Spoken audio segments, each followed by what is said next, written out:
कोई प्यार नहीं करता। जिस दिन तुम बिस्तर में लग जाओगे सब प्रार्थना करेंगे जल चढ़ा के भगवान से, इनको उठा लो। और अगर थोड़ा भी काम लायक हो फिर भगवान को कोसेंगे, वैसे भगवान को मनाएंगी।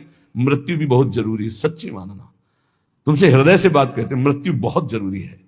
आप अज्ञान के कारण बुरा मानते हैं कि भगवान ऐसा। भगवान का 3 खेल हो रहा है। पहले पागलपन छोड़िए और खेल को समझिए। वो अपने आप से अपने आप को रच रहा है, अपने आप से अपने आप का पालन कर रहा है, और अपने आप से अपने आप का अंतर ध्यान लीला, जिसे विनाश लीला कहते हैं, उसी में वो 3 रूप धारण किए। ब्रह्मा रूप से सृजन कर रहे हैं, विष्णु हरि रूप से पालन कर रहे हैं, तो शिव रूप से संहार कर रहे हैं। वही उन्हीं का खेल है। संहार भी उतना ही महत्वपूर्ण है जितना पालन और सृजन महत्वपूर्ण है। और वो किसी और का नहीं कर रहा है, वो अपने आप से अपने आप का कर रहा है। तो बोले मुझे क्यों घसीट रहा है? क्योंकि तू अपने ब्रह्म में तू भी वही है। ये ना जानने के कारण तू अपने को। और सच्ची मानिए एक और आनंद की बात कि ये सब विनाश का विनाश हो रहा है।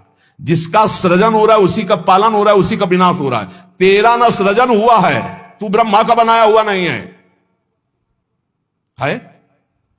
ब्रह्मा का बनाया हुआ ये 3 शरीर है, स्थूल सूक्ष्म कारण। ब्रह्मा का बनाया हुआ ये 3 लोक। लेकिन ब्रह्मा को जिसने बनाया उसी का तू अंश है। तू कोई कृति नहीं है किसी की, तू किसी की कृति नहीं है। कृति में फंस गया है बस, इसलिए तू हाहाकार मचा रहा है। मैं बीमार, मैं मरा, मैं जवान, मैं सुंदर, मैं जन्मा। तू अजन्मा, नित्य, आनंद, अविनाशी। अब यही समझना है यार, सत्संग का मतलब यही समझ। एक बार समझ गए तो फिर रोना क्या, जब जाग गए तो फिर सोना क्या, समझ गए तो रोना क्या। मिट जाएगा ये जन्म जन्म का ऋण। तेरा विनाश करने में कोई भी समर्थ नहीं है, स्वयं भगवान भी, सुदर्शन भी। सुदर्शन भी कृति का विनाश करेगा, तेरा नहीं, क्योंकि तू किसी की रचना नहीं। सुदर्शन जी भी रचना का विनाश करते हैं। बोले शिशुपाल की ये गर्दन कटी। शिशुपाल कटा क्या? जो शिशुपाल था अंदर वो तो दिव्य तेजोमय होकर श्री कृष्ण में समा गया। सुदर्शन जी ने स्पर्श भी नहीं किया उसका, क्योंकि जो सुदर्शन वही वो। सुदर्शन जी कुछ नहीं कर सकते उसका। किसका? मेरा। मेरा किसका? पांचभौतिक शरीर का नहीं, जो मैं स्वरूप है, जो मैं स्वरूप। इस संबोधन मायाकृत है, मैं मेरा। जो स्वरूप है वो काल भी स्पर्श नहीं कर सकता उसका, उसका कभी विनाश नहीं हो सकता। किसका? बोले तेरा। तेरा कभी विनाश नहीं हो सकता। नैनम छिंदन्ति शस्त्राणि नैनम दहति पावका न चैनम क्लेदयन्त्यापो न शोष्यति मारुता। ए भाई, तू अजर है, तू अमर है, तू अविनाशी है, तू अजन्मा है, तू नित्य है, तू परमात्म स्वरूप है। जितना विनाश होता है वो सृजन का होता है, जितना सृजन होता है वो मायामय होता है, उसी का पालन होता है, उसी का विनाश होता है। तेरा ना सृजन है और ना तेरा पालन है और ना तेरा विनाश है, क्योंकि तुझे कुछ नहीं चाहिए, तू सच्चिदानंद है। और बोले भूख प्यास बढ़ना घटना, कल सुना था 6 धर्म शरीर के, भूख प्यास प्राणों का धर्म, तेरा धर्म, तू तो अविनाशी अजन्मा। बस इसी को जान गया तो फिर निहाल हो जाता है। अब उसी को भाव स्वरूप में हम सखा ले लेते हैं, दास ले लेते हैं, गोपी ले लेते हैं, सहचरी ले लेते हैं, कुछ नहीं लेते तो मुक्त हो जाते हैं। ये खेल समझो। सबन में दोष गुण मिश्रित।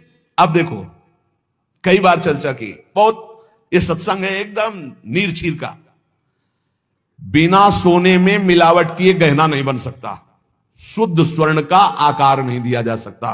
आकार देने के लिए मिलावट की जाती कुछ, और फिर उसको गहना रूप दिया जाता है। तो ये जितना आप देख रहे हैं इसमें गुण दोष से ये रचना है शरीरों की। लेकिन जो इस शरीर के अंदर शरीर ही रह रहा है, भगवान का अंश, वो रचना नहीं है, इसलिए वो शुद्ध है और इसीलिए उसका कोई आकार नहीं है। समझिए समझिए, बहुत सुंदर, भगवत कृपा से एकदम बिल्कुल घी निकल रहा है। मिलावट से जो रचना हुई है वो ये है, और इसी का पालन हो रहा है, इसी का विनाश होगा। तू ना किसी की रचना, ना तेरे में कभी कोई मिलावट है, इसलिए तेरा कोई आकार नहीं। तू आकारों को स्वीकार करके फंस गया। बस इसी आकार का आसक्ति का त्याग हो जाए तो तू जीवन मुक्त था, है, रहेगा। तू न कभी जन्मा न कभी मरेगा, ये पक्का 100%। चाहे भक्त हो चाहे ज्ञानी हो, कोई भी हो। हम ऐसे नहीं बोल देते, ये धाम है यहां सत्य भी बहुत संभाल के बोला जाता है। हम ऐसे नहीं बोल देते कि हो गया काम।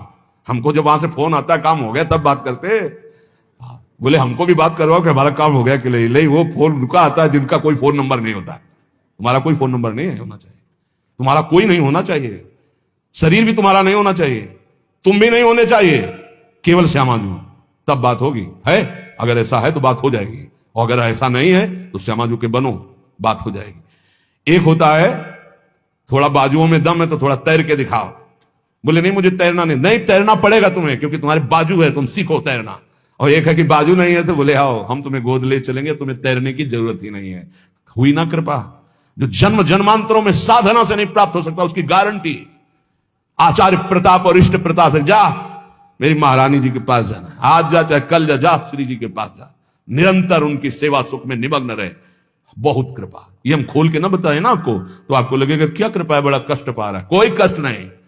कष्ट तुम्हें दिखाई दे रहा है उसको साक्षी करके श्री जी से पूछ, उसको कसम खवा श्री जी की, बोल तेरे को कष्ट है तो जो वो बोले हमको लिख के बता देना, के लिखित हम सबको दिखा देंगे।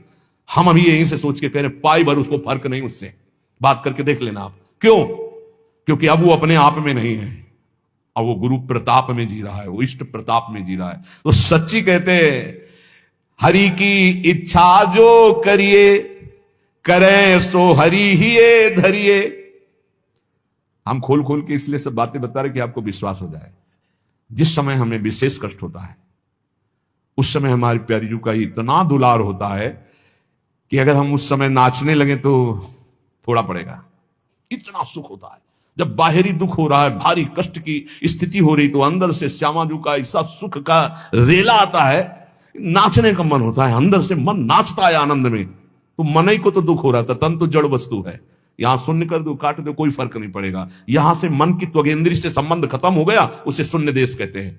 और वो मन प्रियाजू के प्रेमानंद में मगन, तो क्या फर्क पड़ता है। मान लो मेरी बात, न मृत्यु का फर्क न किसी रोग का फर्क, बिल्कुल परमानंद की एक अद्भुत स्थिति, वो नाम जप और आश्रय। इसीलिए चूको मत, दो बातों में दृढ़ रहो। हमारे माई श्यामा जी को राज ये आश्रय और राधा राधा राधा, तो हरि को कियो ना टरिए, श्यामाजू की शरण जग तरिए। करने वाले सब हरि हैं और महान तारने वाली हमारी प्रियाजू है। प्यारी जू को तो एक बार किसी के लिए लालजू ने कहा प्रियाजू ये बहुत पापी है, ये आपके योग्य नहीं। तो कहा प्रीतम पापी का सो कहें, बहुत भूरी प्रियाजू। तो उन कहा जो अपराध करे है, अपराध का सो कहे हैं, जो आज्ञा उल्लंघन करे हैं, प्रतिकूल चले हैं। जो प्रतिकूल चले हो अपराधी हुए है ना। तो जो ही लालजू की तरफ, नहीं पास प्रियाजू पास पास हो गए, जाओ निकुंज। अनुल्लिख्या अलल तालक, यही इसी बल से तो हम ठसक से बोलते हैं और कैसे बोलते हैं। ए सच्ची मानो ने कहूं न रिस कहूं, भूली हो न हो सकी, रहत प्रसन्न सदा ही, और लालन तेरे ही अधीन। मेरी बात बन गई। बस ये कैसे समझाऊं, कैसे बताऊं।